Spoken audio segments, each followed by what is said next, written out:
Ayan, paliguan natin yung ulo ng baboy.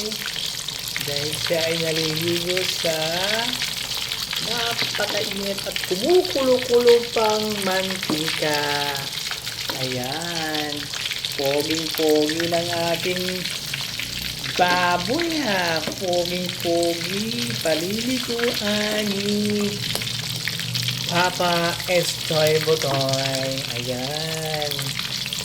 Ayan. Ang galing-galing.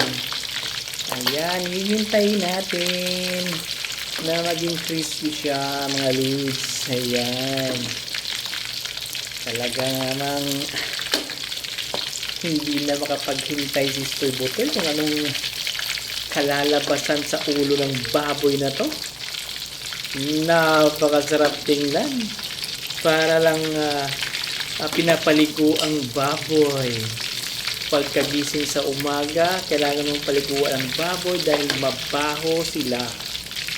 Pero masarap silang ulamin. Ayan.